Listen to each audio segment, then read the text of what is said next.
Je voulais maintenant accueillir Michala Marcussen. Michala Marcussen est chef économiste de la Société Générale. Et donc, j'ai demandé à Michala si elle voulait bien nous parler du Bitcoin, parce qu'on entend parler du Bitcoin en permanence, on lit Bitcoin dans tous les journaux chaque matin. La courbe du Bitcoin est absolument impressionnante. Et pour autant, parfois, on peut se poser des questions sur qu'est-ce qu'un Bitcoin. Est-ce qu'une crypto-monnaie?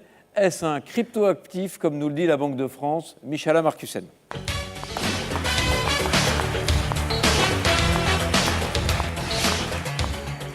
Merci beaucoup et merci de me recevoir ici ce soir. Donc, je vous ai choisi une image qui va bientôt arriver sur l'écran parce que la question ce soir, c'est à quelle devise on doit payer à l'arrivée de New York City. Mais je vais d'abord vous ramener dans un voyage dans les temps. Donc, imaginez-vous en 1636. On est au cœur de l'excitation sur cette nouvelle fleur qui vient d'arriver à Amsterdam et qui excite tout le monde. D'ailleurs, pour la petite parallèle, n'oublie pas qu'à l'époque, New York, c'était la nouvelle néerlandais et donc c'était aussi néerlandais. Est-ce que j'aurais pu débarquer à New York en 1636, espérant payer avec ma bulbe de tulipe qui, au plus haut niveau, coûtait, selon une source fiable, Wikipédia, qui coûtait 10 fois le salaire d'un artisan de l'époque? Je ne sais pas. Par contre, ce que je sais, c'est qu'au prix le plus fort qu'on a atteint au mois de décembre sur les bitcoins, on n'était pas loin du salaire annuel de SMIC en France quand on regarde les points les plus hauts. Est-ce que c'était la juste valeur, oui ou non? C'est une bonne question et ce n'est pas facile de répondre à cette question parce que, comme toute autre monnaie, les bitcoins n'ont pas une valeur intrinsèque. C'est vrai que l'euro qui est dans mon porte-monnaie, elle est imprimé sur un morceau de papier. Les bitcoins, elle n'a même pas un morceau de papier, donc je ne peux pas prendre des notes là-dessus. Mais je pense que, même si je pense qu'on peut dire aujourd'hui qu'il y avait quand même une bulle sur les bitcoins à la fin de l'année dernière, comme sur mes belles tulipes qui restent aujourd'hui, et c'est bien sûr la saison des tulipes, donc je vous conseille d'en acheter. Elle a quand même une valeur aujourd'hui et je pense que beaucoup d'entre nous apprécient encore ces belles fleurs. Et je pense qu'il y a des choses qu'on va pouvoir apprécier dans les bitcoins. Donc aujourd'hui, je vais vous parler sur les bitcoins du point de vue du économiste. Et je trouve que le timing est vraiment très bien choisi. Je ne sais pas, Hervé, si vous savez qu'en choisissant cette date, vous étiez à 1 semaine de la réunion des ministres des Finances et des banquiers centraux des pays du G20 qui se réunissent la semaine prochaine à Buenos Aires justement pour discuter des bitcoins. Et là, j'ai vu plusieurs titres dans la presse aujourd'hui. Benoît Cœuré qui s'exprime sur le sujet, Christine Lagarde qui s'exprime sur le sujet. Donc, on voit que c'est vraiment un sujet de l'actualité. Donc, juste quelques chiffres pour commencer. Je trouve que c'est assez impressionnant quand on se rend compte que Bitcoin, c'est juste un parmi aujourd'hui 915 coins. Et il y a 641 tokens. Et en tout, on voit qu'il y a une market cap qui était aux 339 milliards. Donc, j'ai pris ce chiffre hier soir qui aurait pu évoluer pas mal entre-temps parce qu'il y a quand même pas mal de fluctuations là-dessus. Mais je pense que c'est important de réaliser que Bitcoin, c'est loin d'être la seule, mais c'est aujourd'hui la plus grande de ce qu'on appelle les crypto-monnaies, ce que la Banque de France appelle les crypto-actifs. Et c'est environ de la moitié de cette market capitalization qu'on voit sur les écrans. Je ne vais pas parler trop de la technologie parce que je suis économiste, donc mes capacités technologiques sont assez limitées, comme vous pouvez imaginer. Mais je voulais juste rappeler quand même un peu quel est le principal bloc aujourd'hui qu'on voit sur les crypto-monnaies. Donc, il y a d'abord un protocole qui est un programme informatique que tout le monde peut utiliser et sur lesquels se basent tous les crypto-monnaies. Et après, il y a les fameux mineurs, ceux qui créent les bitcoins, mais c'est aussi eux qui récoltent les frais de transaction sur toutes les transactions qui sont faites parce que bien sûr, il faut valider chacun des transactions et c'est là où intervient ce qu'on appelle les mineurs aujourd'hui, mais qui dans le futur va être ceux qui valident les transactions parce que je vous rappelle que tel que le programme est fait, au maximum, les bitcoins attendra 21 millions de pièces. D'ailleurs, ceux qui sont très intéressés par les bitcoins disent c'est bien, on ne peut pas faire tourner la planche à billets. Et je reviendrai là-dessus tout à l'heure. Et après, il y a justement cette fameuse chaîne de blocs. Donc, c'est le blockchain, le ledger, qui est maintenu à jour, où toutes les transactions sont bien notées. Et après, les utilisateurs, ils ont leur portefeuille électronique où ils maintiennent leur bitcoin. Donc, voilà la technologie en quelques mots très rapides. Mais pour moi, le sujet en tant qu'économiste, c'est est-ce que c'est une monnaie? Donc, la Banque de France appelle ça un cryptoactif parce que pour la Banque de France, et je sympathise avec certains éléments, c'est une monnaie quand même avec des limitations. Une unité de compte, ça c'est un premier critère. Une moyenne d'échange, un instrument de réserve de valeur. Comme ça, au premier regard, on pourrait dire que les bitcoins remplissent ces critères. Mais imaginons que ce soir, je vais aux Galeries Lafayette et je décide de m'acheter une nouvelle robe en bitcoin. J'aurai quand même une certaine hésitation. Quelle sera la valeur de mon bitcoin à l'arrivée? Peut-être je peux acheter 10 robes et peut-être pas du tout. Parce que c'est quand même quelque chose qui est très volatile et qui, de ce fait, est un peu moins utile comme moyen de paiement. C'est vrai qu'on est content que notre euro ne bouge pas trop et il est temps de prendre les vols entre Paris et New York, qu'on n'arrive pas à New York avec un euro qui est totalement déprécié en valeur. Donc, ça, c'est quand même un des réserves là-dessus. Et après, il y a quand même des critères qui ne rentrent pas dans les définitions classiques des économistes d'une monnaie, mais il y a la statut. Et c'est le premier risque que j'évoque ici, c'est qu'en France, l'euro a la statut d'une moyenne de paiement légale. Les Galeries Lafayette ou n'importe quel autre magasin ne peut pas refuser mes euros. Mais demain, si on décide que les bitcoins, ce n'est plus une monnaie avec laquelle on peut payer, comment on peut être assuré de la statut? On ne sait pas. Demain, le bitcoin pourrait être interdit. On ne sait pas. Après, il y a les risques de fraude, bien sûr. Il y a les risques de fraude aussi sur la monnaie qu'on peut avoir en tant que monnaie physique.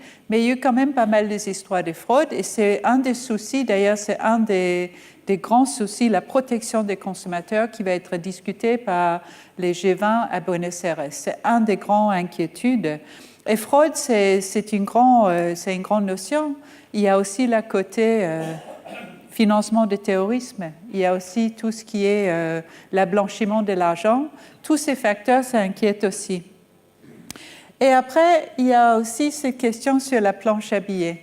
C'est vrai que comment on sait que le bitcoin peut uniquement arriver à 21 millions? Est-ce qu'on est vraiment sûr de ça? On pense le savoir. Ceux qui se connaissent en informatique disent oui, c'est bon, toute la sécurité est là, c'est dans le programme, c'est défini comme ça. Mais comment on peut vraiment être sûr qu'il n'y a pas quelque chose qui peut arriver par derrière? Et donc, quand on regarde tous ces facteurs, c'est vrai que les crypto-monnaies, les crypto-actifs, ça soulève quand même un certain nombre de questions. Donc là, obligation, j'ai mis la flambée des prix, qui est quand même assez impressionnant. Bon, après, comme toute flambée, il y a des gens qui ont encore gagné beaucoup d'argent. Ça dépend quand vous avez acheté et quand vous avez vendu vos bitcoins. Je vous avoue tout de suite que je n'ai pas acheté une bitcoin parce que j'étais conseillée par mon petit-neveu, qui a 11 ans, et je lui ai demandé avant Noël, quand on était dans la flambée des bitcoins, et c'est une vraie histoire, vous pouvez appeler ma mère pour checker. J'ai demandé à mon neveu, est-ce que le bitcoin t'intéresse? Il m'a dit non, moi pour Noël, je veux une linguette d'or. Et c'est vrai, c'est un peu effrayant, hein? Un enfant de 11 ans qui demande une linguette d'or pour Noël, mais il s'est toujours beaucoup intéressé à l'investissement et je pense qu'il a bien choisi. Donc du coup, je lui ai suivi et je n'ai pas acheté de bitcoin. Je n'ai pas acheté trop de l'or non plus, mais ça c'est pour d'autres raisons. Après, il y a quand même aussi des questions des capacités, des technologies. Donc, je ne vais pas rentrer trop là-dedans, mais je trouve quand même que c'est impressionnant, ces statistiques. Donc, c'est des statistiques que j'ai trouvées, qui est fournies par les Crescent Electric Supply Company, qui a fait des calculs de combien ça coûte à produire une Bitcoin dans différents États aux États-Unis. Donc, comme vous pouvez voir, je n'ai pas mis tous les 50, mais j'ai sélectionné quelques-uns. Les moins chers, c'est la Louisiane. C'est des statistiques qui ont été faites au mois de décembre. On était autour de $3 000. Les plus chers, c'est les Hawaï. On est au-delà de $9 000 pour fabriquer un Bitcoin. Et quand les prix, quand je suis montée sur scène, étaient autour de $9 000, vous voyez que de les fabriquer en Hawaï, vous êtes en peine à break-even aujourd'hui. Donc ça, c'est quand même aussi des considérations qui sont intéressantes. Maintenant, ce que je trouve, c'est dans tous les arguments de dire oui, ça coûte trop cher, c'est difficile, on a des problèmes de capacité. Ça, pour moi, c'est des problèmes techniques qui peuvent trouver des solutions. Il y a déjà des gens qui sont en train de trouver des solutions. Là où je trouve qu'il y a plus de difficultés, c'est vraiment plus sur la garantie de qu'est-ce que c'est une monnaie et quelle est sa valeur. Et après, il y a une fonction économique qui est très importante. Donc, juste avant de parler un peu plus sur les fonctions économiques, je voulais quand même dire un mot sur les blockchains. Parce que Mme Lagarde, je n'ai pas eu le temps de lire son blog aujourd'hui, elle a dit qu'on pourrait utiliser la technologie des blockchains pour contrôler les crypto-monnaies, pour justement lutter contre les blanchiments de l'argent, le financement du terrorisme et toutes les autres choses qui font peur. Ben, finalement, les blockchains, c'est quelque chose qui commence à intéresser beaucoup d'entreprises financières, y compris la Société Générale, efficace, sécure, décentralisée, collaboratif. Et j'ai un peu l'impression, Thierry, sans m'avancer trop, que certaines choses, quand vous décrivez vos nouveaux systèmes, je me demande s'il n'y a pas un élément des blockchains qui va arriver là-dedans à un moment donné. Donc, je pense que la technologie, elle est vraiment très intéressante. Mais retour sur mon domaine d'économiste et qu'est-ce que c'est une monnaie. Donc, ici sur les graphiques, j'ai pris cette graphique chez la BAI qui a fait un très bon papier, très intéressant à lire. Et sur la première graphique ici, vous voyez une première taxonomie sur la monnaie. Donc, une monnaie sans attribution des passifs. Ça, c'est vrai, il n'y a pas de passif face au Bitcoin. Ce n'est pas comme une banque centrale où il y a un passif face à la monnaie. Je vous rappelle d'ailleurs que l'actif traditionnel qui est face à la monnaie, c'est l'or. C'est l'actif traditionnel. Vous vous souvenez, ceux qui ont eu le malheur de faire des études économiques, vous vous souvenez sans doute de toute l'histoire sur les dollars, quand elle a été dépéguée de l'or et toutes ces discussions du passé. Les monnaies marchandises, c'est justement l'or. On peut l'utiliser facilement pour échanger entre pairs. Et pareil, c'est une monnaie sans actif. Les espèces, c'est aussi quelque chose qu'on peut utiliser entre les pairs. Mais il y a quand même un actif derrière, parce que je vous rappelle que là, c'est la Banque centrale qui a mis son actif derrière les espèces. D'ailleurs, je vais revenir là-dessus, les espèces que vous avez dans votre portefeuille, c'est la seule monnaie, la vraie euro que vous avez, c'est la seule monnaie qui est vraiment la monnaie de la Banque centrale. Tout ce que vous avez sur vos comptes bancaires, c'est la monnaie créée par les banques commerciales. Et ça, c'est une distinction qui est très importante. Pourquoi en Grèce, en pleine crise, quand tout le monde avait peur, ils sont tous allés dans la banque donner aux banquiers leur livre bancaire en demandant de les donner des euros. Ben, il y a plusieurs motivations là-dedans, mais une des motivations, c'était la volonté de détenir la monnaie de la Banque centrale européenne. Donc, on voit bien que les espèces, c'est un peu différent. Et finalement, les espèces, c'est la partie de la monnaie qui ressemble le plus aujourd'hui au Bitcoin. Donc, on peut les changer entre nous. On n'a pas besoin d'une banque ou de SWIFT ou de qui qu'il soit pour échanger des euros entre nous. C'est très facile à faire. Mais il y a d'autres limites là-dedans et je reviens là-dessus. Et après, il y a la monnaie électronique, donc les dépôts bancaires. Donc ça, c'est une première vision. Et c'est vrai que quand on regarde la crypto-monnaie, par rapport à tous ces différents moyens monétaires aujourd'hui, c'est la seule qui remplisse les 3 critères. Par contre, si on imagine demain qu'on pourrait avoir une monnaie numérique d'une banque centrale, ça, c'est quelque chose de très intéressant. Et c'est quelque chose sur lequel les banques centrales réfléchissent. Et là, il y a une autre typologie qui a été faite, une émission par une banque centrale, donc les espèces rentrent là-dedans, les réserves bancaires rentrent aussi là-dedans, universellement accessible. En théorie, la monnaie de la Banque centrale pourrait être universellement accessible de la même façon que les espèces aujourd'hui le sont. Compte bancaire, pareil, et les espèces. Tous les 3 sont universellement accessibles. Et électronique, pas pareil, les comptes bancaires, la monnaie numérique, les réserves, tout ça, c'est aussi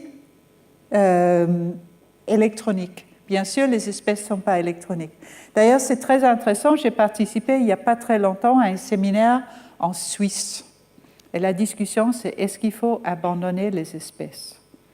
La réponse était non. Ce n'est pas étonnant. Par contre, ce qui est très tentant pour un banquier central, c'est s'il n'avait plus les espèces. On pourrait vous mettre des taux ultra négatifs sur vos comptes bancaires ou même sur vos monnaies de la Banque centrale, sans problème, parce que vous n'aurez pas d'alternative. Et ça, c'est la grande tentation. Hein? Bon, ce n'est pas le sujet aujourd'hui. Par contre, je voulais revenir sur un dernier point qui me semblait très important quand on discute là-dessus. Parce que pour moi, une des grandes limitations des cryptocurrencies, c'est sur notre capacité de les prêter et de générer des crédits. Si aujourd'hui, je vous prête mes 50 € qui se trouvent dans mon portefeuille, je ne peux plus aller faire des courses cet après-midi pour acheter quelque chose.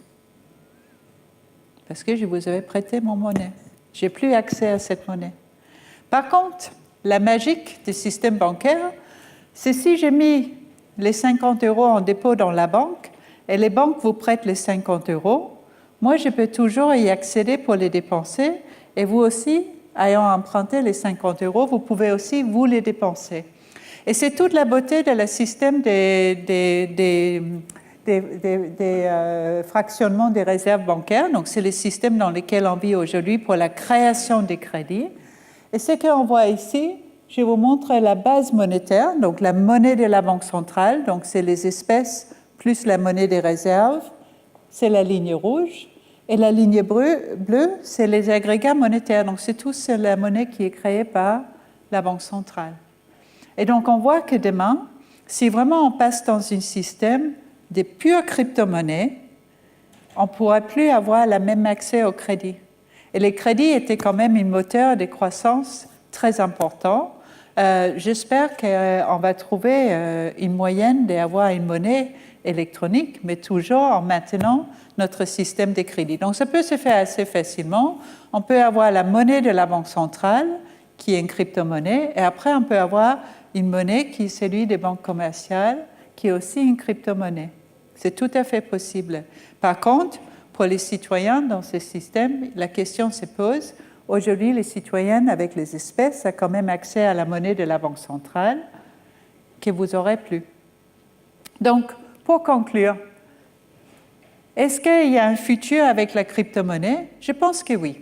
Je pense qu'il y a beaucoup de potentiel là-dedans, capable de gérer des grands volumes de transactions, ça c'est un des critères importants, stable, régulé, bien sûr il ne faut pas qu'elle est utilisée, émis par des banques centrales, moi je préfère avoir un bilan derrière, et surtout un système où les comptes bancaires insistent aujourd'hui encore.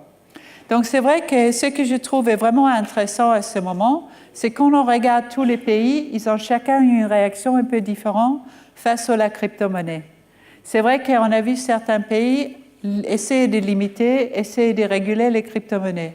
Certains autres qui intéressent, et je voulais quand même vous laisser avec une réflexion sur mon propre pays. Vous avez remarqué que j'ai un très léger accent.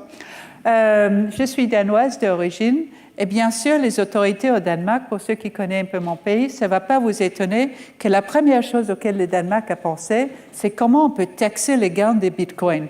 Donc, je vais vous laisser avec cette réflexion en vous remerciant de votre attention. Merci beaucoup.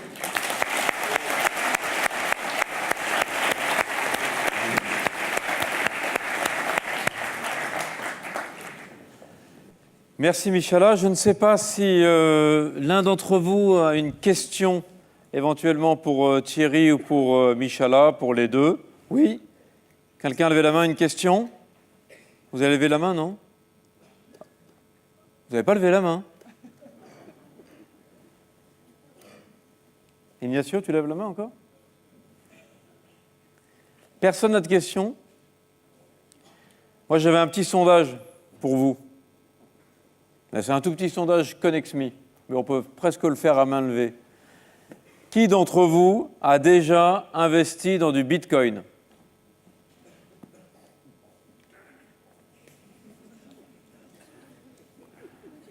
Alors, dans ConnexMe, on ne sait pas, mais à main levée, j'ai vu quelques mains se lever furtivement, certaines se rabaisser aussi rapidement en disant non, finalement, je ne vais peut-être pas me dénoncer devant tout le monde.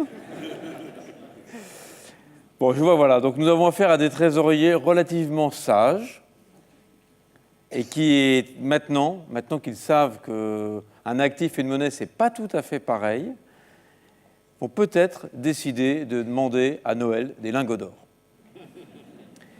Merci à tous. Alors, les nouvelles les plus essentielles.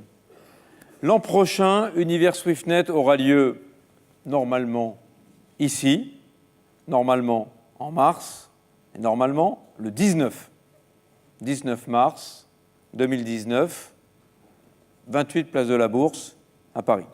Ça, jusqu'à là, tout va bien. Maintenant, il y a une chose que je voudrais demander à toutes les personnes qui nous ont aidés pour monter cette journée. Donc, on a des orateurs qui ont parlé, de venir nous rejoindre sur scène. On a ce qu'on appelle un comité de pilotage, parce qu'en fait, un avion, contrairement à ce que vous pouvez penser, ça ne se pilote pas avec uniquement un commandant de bord, mais nous, c'est un peu soviet suprême, et donc on a un comité central de pilotage.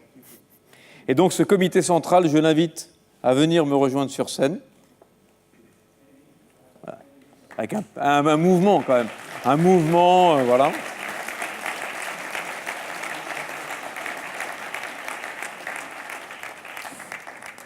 Comme vous l'avez vu, pour ceux qui ont eu la chance d'être là depuis ce matin, c'est une journée qui est dense, dans laquelle il y a beaucoup de choses. On se retrouve tôt le matin. On démarre par des plénières où les banquiers sont obligés d'expliquer que le KYC, c'est super. C'est quand même un peu, évidemment, une gageure. Et puis ensuite, on passe de choses et d'autres et on se retrouve finalement à parler de Bitcoin. Et tout ça, ce n'est possible que parce que tous ces gens qui sont là ont bien voulu, ensemble, se lever pour le faire. Alors, je voudrais remercier Axel, Loïc, Gilles, Agnès, Bénédicte, Pascal, Cécile, Emmanuel, Philippe, Arnaud, Vincent, Michala et Thierry, au nom de tous ceux qui sont absents. Merci beaucoup.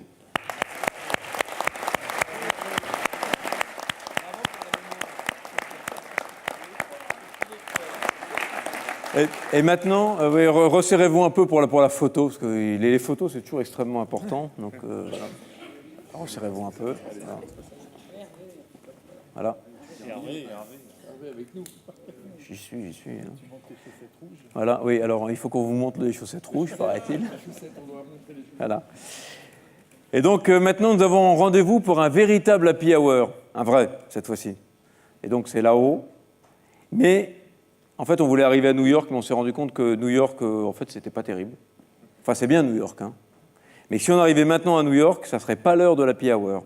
Alors que si on arrivait maintenant à Singapour, on serait à peu près au bout de la nuit. Et donc, on a décidé d'arriver à Singapour. Et donc, le pot est à Singapour, là-haut.